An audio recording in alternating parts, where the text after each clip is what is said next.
class is always there to like make the middle class feel better about themselves, you know, because it's like, well, at least I'm not that guy. But it's like, yeah, but you could be so much more. It is hard though, you know, if you're gonna really step out, you're gonna be against its world. There's no cheery consensus. Because when you're doing everything like normal shit, like it's everybody conspires to be like, you're doing the right things. The minute you start doing things the world doesn't agree with, the world conspires to be like, you're bad, you're wrong, you're stupid, you're evil, whatever. And you have to just have enough internal fortitude to just gut your way through that and be like, okay, fuck you. I'm gonna do whatever I'm gonna do anyway.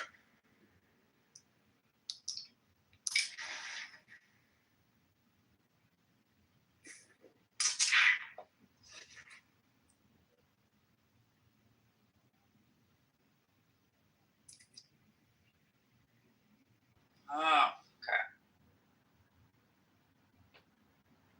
They thought that I was live.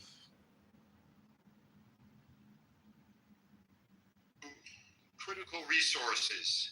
Life-changing research comes to a halt. But when universities thrive, the reverse is true. Students climb higher. All right, Greg, I drove down to Peoria recently. We also do a conference video call first and in person. The second week of like the video. It's the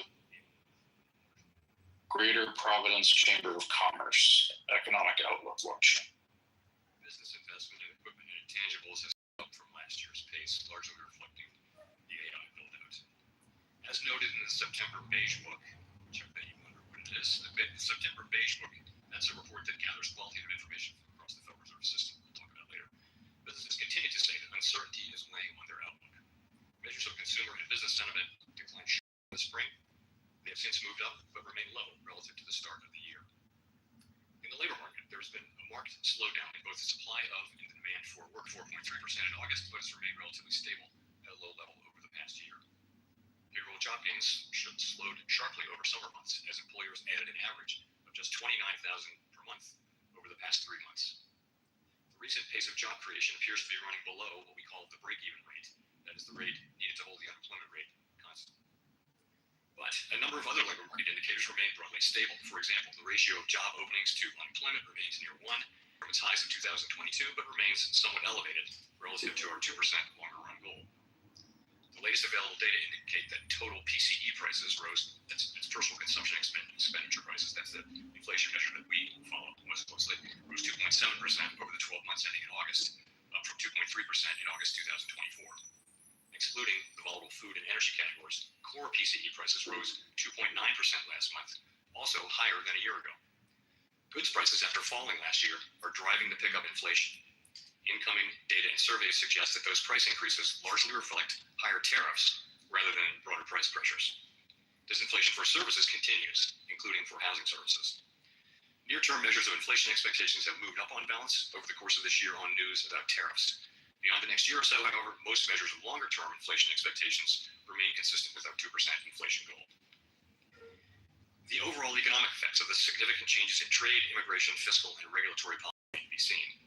A reasonable base case is that the tariff-related effects on inflation will be relatively short-lived, a one-time shift in the price level.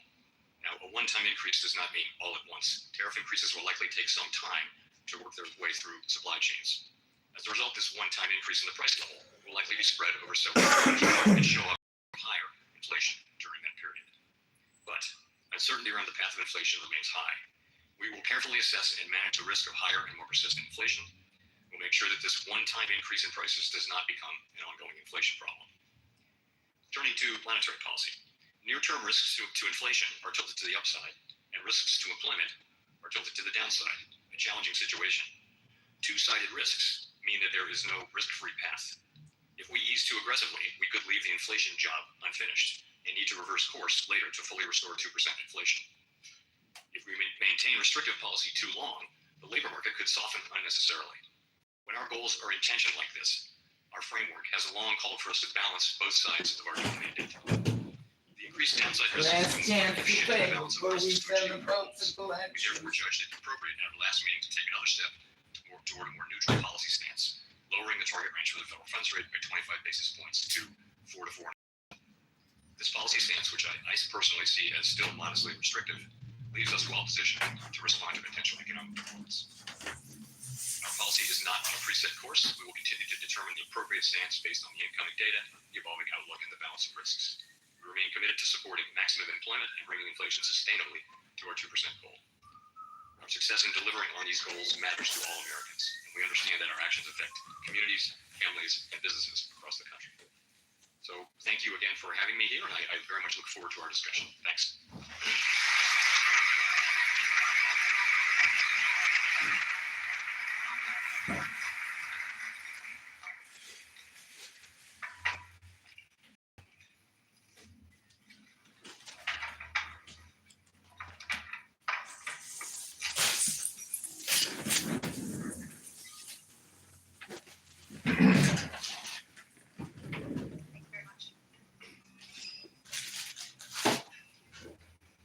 Good afternoon, again, Mr. Chair. Thank you for those opening remarks and reminding us just how tremendously the world has changed and evolved since you were last here in 2019. President of the Federal Reserve Bank of Boston, Susan Collins, is also here with us today. And President Collins, we have had the opportunity many times to discuss with you the conditions in this Fed region, of which Rhode Island is part of the Boston region. So, Mr. Chairman, I would ask you to think about your comments reflecting on the importance, what you have said, the importance of deeply understanding local labor markets. And I'm wondering if in your deliberations leading up to the most recent OMC meeting, whether there was anything particularly distinctive in what you saw coming out of the Boston region. Let me say a word about the beige book. So there are 12 reserve banks, as you know, around the country, and each of them has deep ties into not just the business community, but medical community, educational community, nonprofits. And each FOMC cycle, which is sort of 8 of those a year, they do a deep dive and they collect lots and lots of information about the economy. And so, and that information gets collated and put into what we call the beige book because it's beige. And we're not that original. And so we get that a couple weeks before each FOMC meeting. And I have to say, I don't know of any source of qualitative information about the economy that even approaches this. It's just a lot of conversation with a lot of people. I personally find it very useful.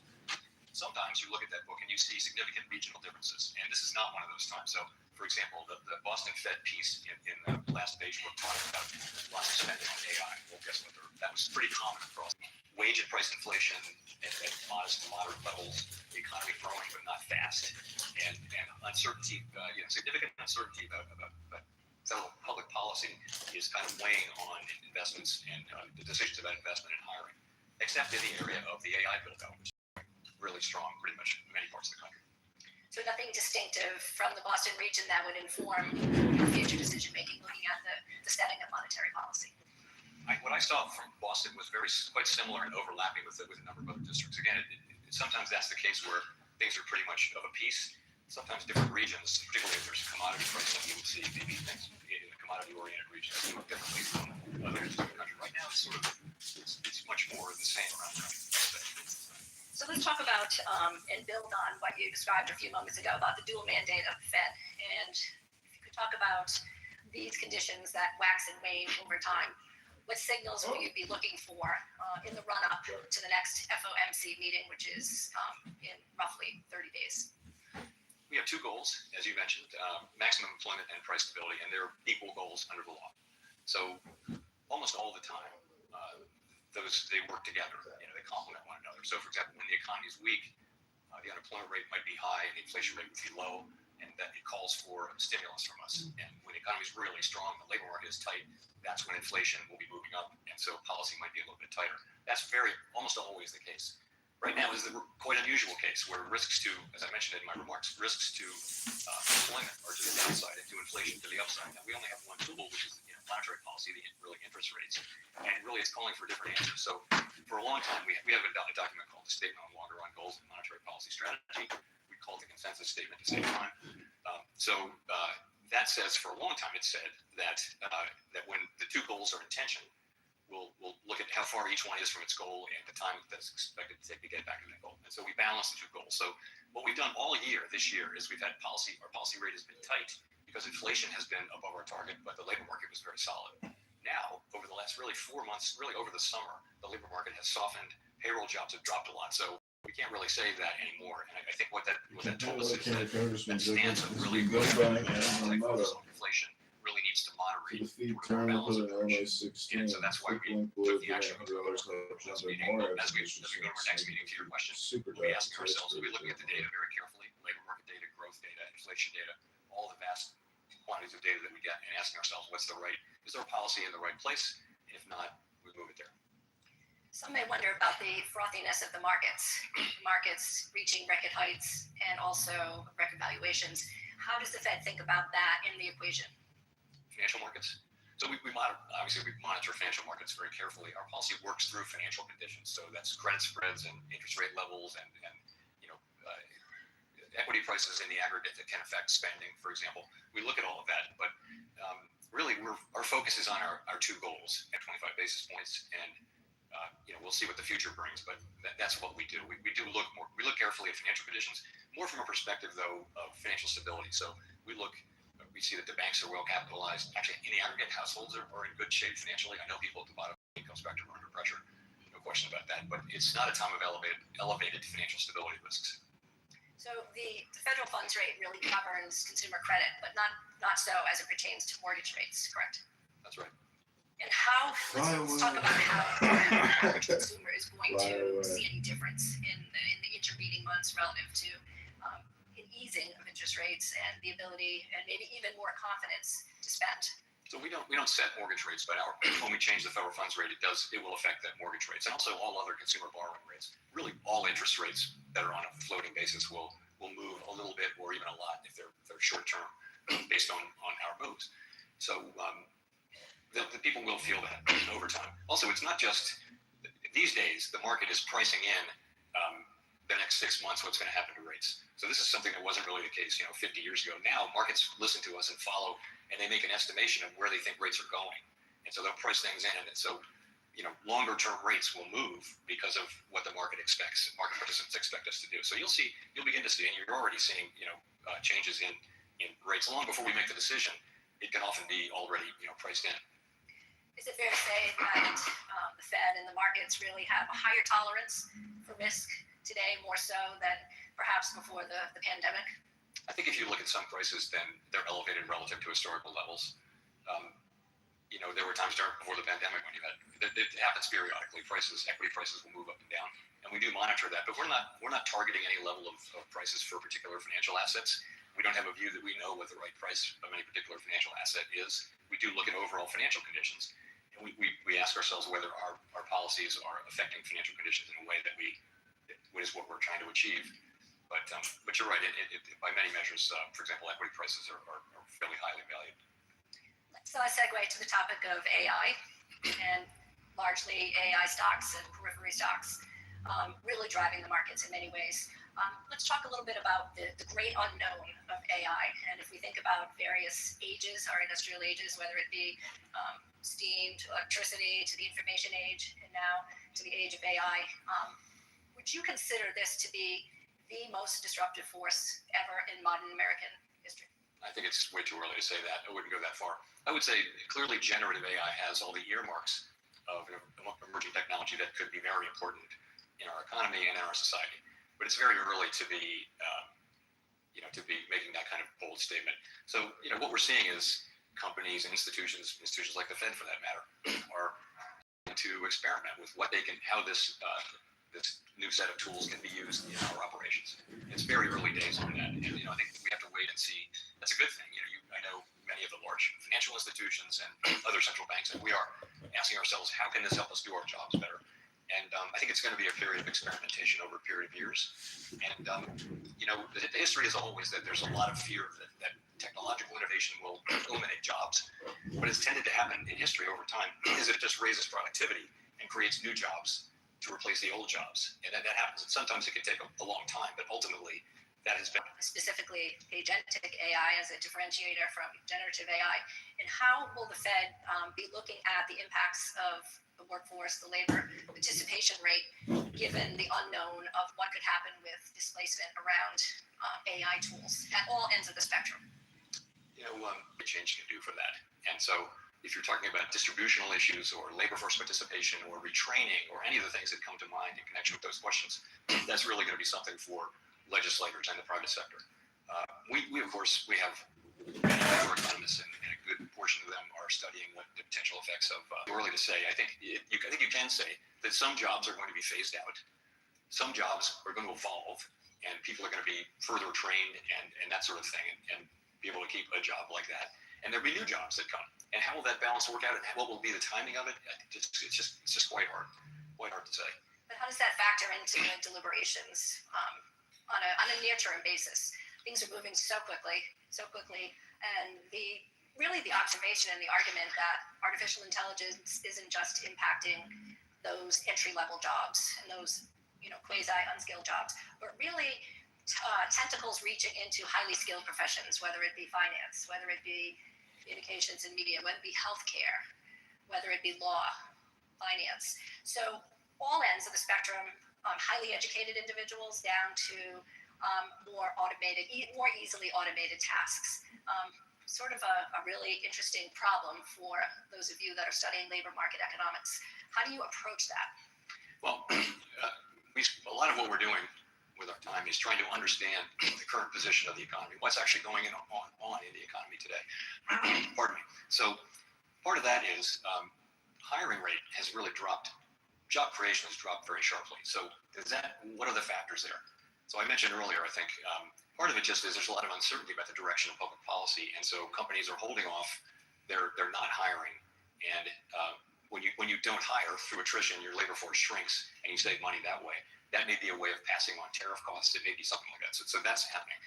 Lots of questions around whether AI is a major factor associated with the relatively low hiring rate for people just graduating from school and just entering the labor market. And people are doing studies on that. And I looked at one from Stanford, another from the New York Fed in the last week.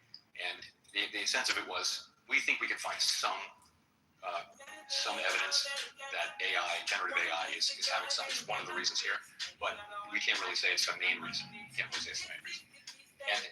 have our Jackson Hole conference every year in Jackson Hole, Wyoming, and we had some great labor economists, and one of the debates was what's going on with AI, and it was a professor from, I want to say, Columbia, who just basically said there's no evidence that this is acting any differently than other.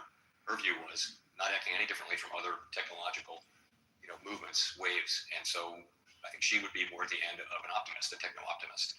We've all, there are books out there that will tell you the world is ending, and but I don't think we know. Again, I think we're going to see how this evolves, and again, if it does turn out to be something where labor force participation really declines in a way that creates social difficulties, that's going to be something that legislators and the private sector will have to address. We just don't know that yet. Over the weekend, I read where you had been discussing, just picking up on what you said about Gen Z and college graduates and any possible disruptions in trying to find jobs. So Gen Z would be those born between 1997 and 2012, roughly ages 13 to 28. What are your thoughts on college enrollment? We'll talk a little bit about labor disruption in just a minute, and Jackson Hole, because I know that's a favorite of yours, but a lot of the individuals in this room today may have family members that fall squarely in that 13 to 28 category. What would you say about that? I mean, again, we all see the data that it's just gotten tough for people just entering the labor force to be hired. But remember, the overall national aggregate hiring rate is at very, very low level.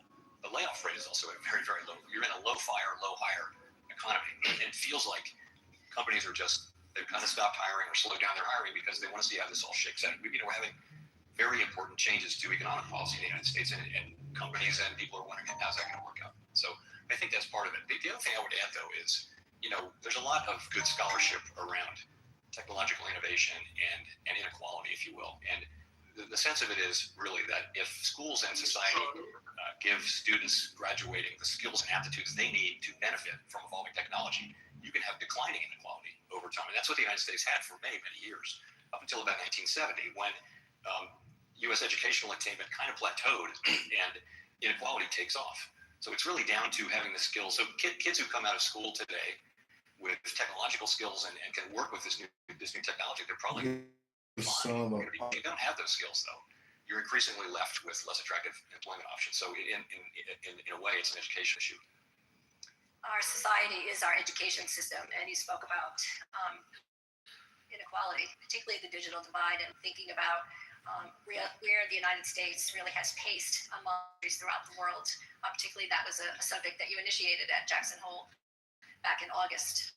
What are your thoughts on how that is likely to really change the way we look at technology as a force for productivity and life?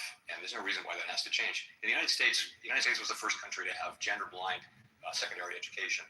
And if you go back, you'll see that there's a great book on this, but just basically the U.S. had fast technological innovation for a century, and also declining inequality because people were coming out and their educational the capabilities they took out of the educational system gave them the ability to benefit from evolving technology. So, and that's really the key, because technology, what it does is it makes us more productive.